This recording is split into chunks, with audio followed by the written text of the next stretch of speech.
When you look at the way it really works, the presidents, prime ministers, and heads of NATO, etc., are nowhere near the top of this global pyramid. They're some way down.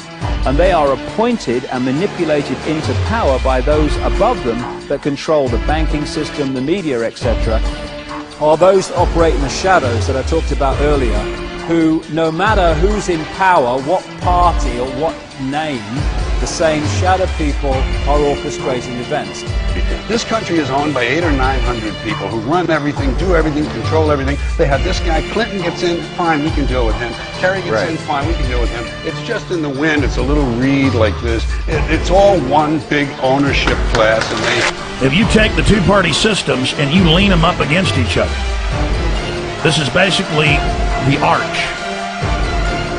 Their force going together keeps them together and makes it become a very strong, stable platform on which they can build their hierarchical New World Order system.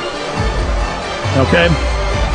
So the current two-party system has been dominated and bought up and controlled by the elite that sits atop it. People talk to me about, the issue of Republican versus Democrat, as if they don't get it. And I say, look, here's the way you get it. It's organized crime.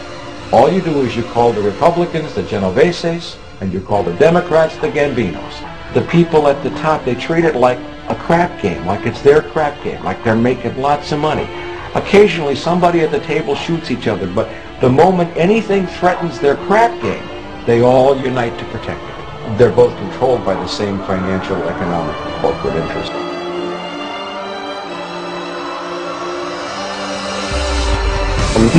The word Illuminati comes from the Latin word illuminan or illumin, which means light. And so anyone who is enlightened or brilliant, and of course those who are the most enlightened are called brilliant people. Well, it comes from Lucifer. Well, what we're really talking about here is Lucifer, the fallen angel, and they have picked up on this, the Illuminati. And the Illuminati, the illuminated ones, illuminated into knowledge that the rest of us don't get.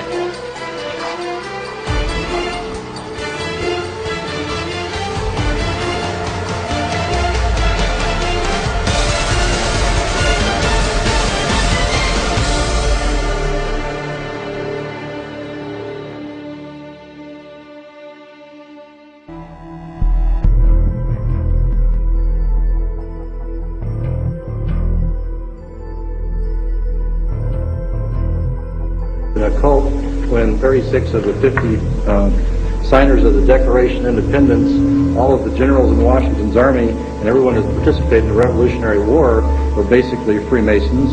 And if you look at how the foundation of the country was put together, it's on Masonic principles. 14 U.S. presidents, including George Washington, are known to be 33rd degree Masons.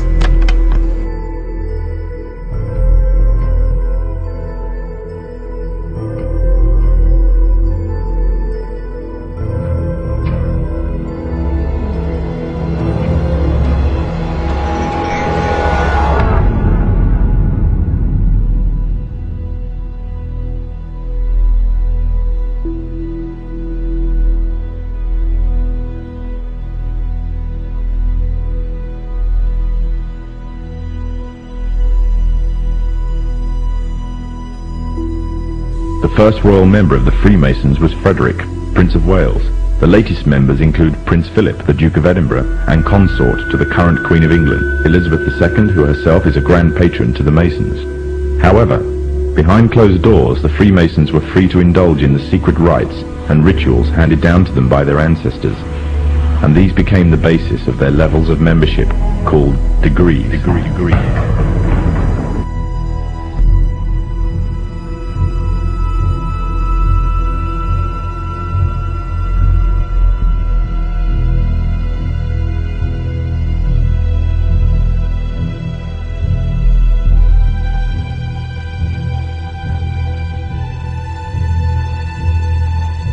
Among the former Bonesmen are three presidents: William Howard Taft, George Bush, George W. Bush, numerous senators and ambassadors, industrialists like William Whitney, CIA agents, State Department officials, and the publishing magnate Henry Luce. 2 centuries, Skull and Bones has produced the stewards and leaders of the American ruling class, the Eastern establishment, elite core of diplomats, spies, Supreme Court justices, senators, presidents. You were both in Skull and Bones, the secret society.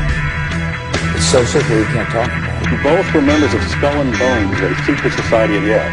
What does that tell us? Not much, because it's a secret.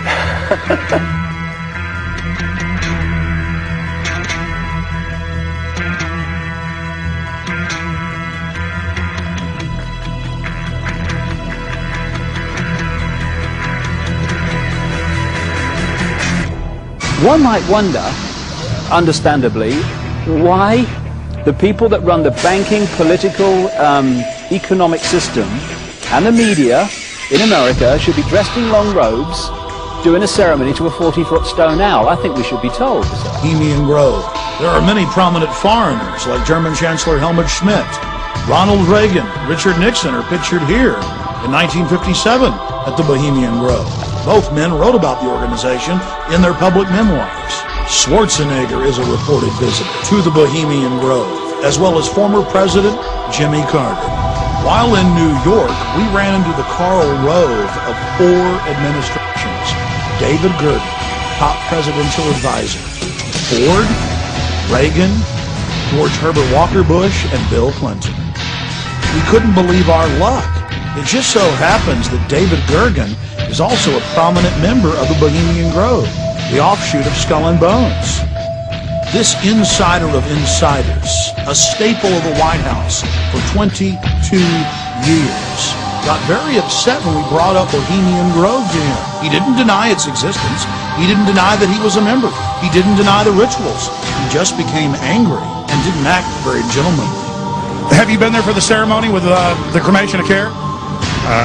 Frankly, I don't think that's something I need to talk to you about. Gentlemen, anything to do. But what about the ritual? Is the ritual genuinely?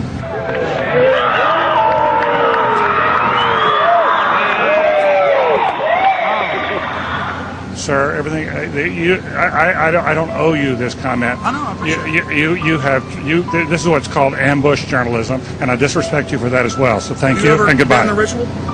It's none of your damn business. People are familiar with the more famous names that are connected to these secret societies, Henry Kissinger, David Rockefeller, etc., etc. But there are literally hundreds of top-level, very powerful people who are at the inner core of these secret societies.